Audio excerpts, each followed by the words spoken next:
Enforcement ഡയറക്ടറേറ്റിന്റെ സുപ്രധാനമായൊരു നീക്കം സംബന്ധിച്ച വാർത്തകളിലേക്കാണ്. നിരോധനത്തിന് ശേഷം പോപ്പുലർ ഫ്രണ്ട് പ്രവർത്തിക്കുന്നത് SDPI-യിലൂടെയാണെന്ന് എൻഫോഴ്സ്മെന്റ് ഡയറക്ടറേറ്റ്. ഈ കണ്ടെത്തലിന്റെ അടിസ്ഥാനത്തിൽ സംസ്ഥാനത്തെ SDPI ഓഫീസുകളിൽ ED വ്യാപകമായ പരിശോധന നടത്തുകയാണ്. PFI കേഡർമാർ സ്വരൂപിക്കുന്ന പണം SDPI-യിലൂടെ ചെലവഴിക്കാൻ ശ്രമിച്ചുവെന്നാണ് ED-യുടെ കണ്ടെത്തൽ. SDPI-യുടെ സാമ്പത്തിക ബുദ്ധി കേന്ദ്രം ദേശീയ അധ്യക്ഷൻ MK ഫൈസി തന്നെയാണെന്ന് ED പറയുന്നു.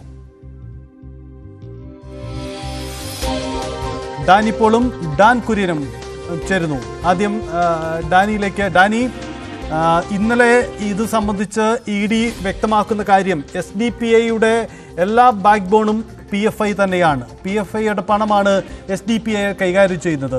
ഇന്ന് ED-യുടെ നീക്കം എന്താണ്? ED റിപ്പോർട്ടിന് ശേഷം കേരളത്തിലെ SDPI ഓഫീസുകൾ കേന്ദ്രീകരിച്ച് പരിശോധന നടത്തുകയാണോ? സജിത്ത്, അങ്ങനെയാണ്. കാരണം ഇപ്പോൾ വന്നിരിക്കുന്ന ഒരു വിവരങ്ങൾ എന്ന് പറയുന്നത് അത് സ്ഥിരീകരിക്കുന്നത് ഇതുമായി ബന്ധപ്പെട്ടുകൊണ്ട് നടത്തുന്ന ഒരു അന്വേഷണത്തിന് പരിശോധനകളുടെ ഫലമായിട്ടാണ്. ഇതിൽ ഫണ്ട് സ്വരൂപിക്കുന്നതടക്കമുള്ള കാര്യങ്ങളിൽ PFI വളരെ വ്യക്തമായ രീതിയിൽ തന്നെ വരികയും SDPI-യിലൂടെ അത് പ്രവർത്തിക്കുകയും മുന്നോട്ട് പോവുകയും എല്ലാം തന്നെ നടക്കുന്നു. അപ്പോൾ ഈ PFI-യും SDPI-യും രണ്ടും ഒന്നാണ് എന്ന രീതിയിൽ സ്ഥാപിക്കാൻ കഴിയുന്ന രീതിയിലുള്ള വിശദാംശങ്ങളും കാര്യങ്ങളും എല്ലാം തന്നെ ഈ അന്വേഷണ ഏജൻസിക്ക് ലഭിച്ചിട്ടുമുണ്ട്.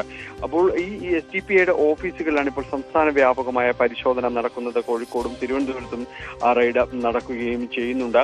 ഈ PFI കേഡർമാർ സ്വരൂപിക്കുന്ന പണം SDPI-യിലൂടെ റൂട്ട് മാറ്റാൻ ശ്രമിച്ചുവെന്നാണ് ED-യുടെ ഒരു അന്വേഷണത്തിന്റെ ഫലമായിട്ടുള്ളത്.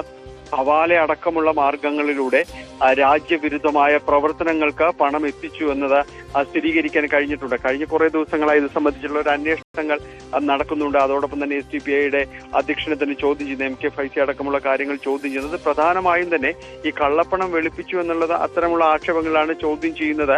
അതിൽ ഈ ചോദ്യങ്ങളിൽ കൃത്യമായിട്ട് തെളിവുകൾ നിരത്തിക്കൊണ്ട് തന്നെയാണ് അതിൽ ഇത്തരം കാര്യങ്ങൾക്ക് കൃത്യമായ തെളിവ് കണ്ടെത്താൻ ED-ക്ക് കഴിഞ്ഞിട്ടുണ്ട് എന്ന് തന്നെയാണ് വ്യക്തമാവുന്നത്.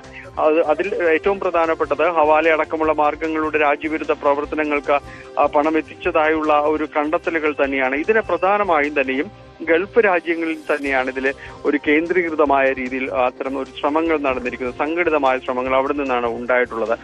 പ്രത്യേകിച്ച് ഈ റമദാൻ കളക്ഷൻ എന്ന പേരിലടക്കം പണം സ്വരൂപിച്ചു എന്നാണ് പറയുന്നത്.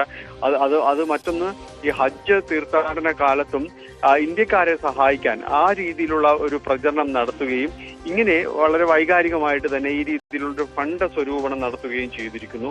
ഈ ഫണ്ട് ഇവിടേക്ക് കൈമാറുകയും ഇത് ഹവാല ഇടപാടുകളിലും മറ്റ് കാര്യങ്ങളിലൂടെയും തന്നെ എത്തിക്കുകയും ചെയ്തിട്ടുണ്ട്.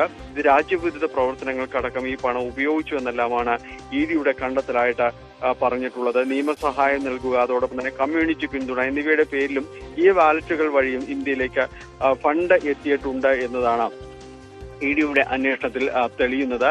ഇതിൽ ഈ സാമ്പത്തിക കാര്യങ്ങളിലുള്ള ഒരു ശൃംഖല അത് വളരെ ശക്തിപ്പെട്ടതാണ് എന്ന് ED-യുടെ അന്വേഷണത്തിൽ ബോധ്യമാവുകയും ചെയ്തിട്ടുണ്ട്. വലിയ രീതിയിലുള്ള പണം പല പേരുകളിൽ ഇവിടേക്ക് വരുന്നു എന്നതാണ്.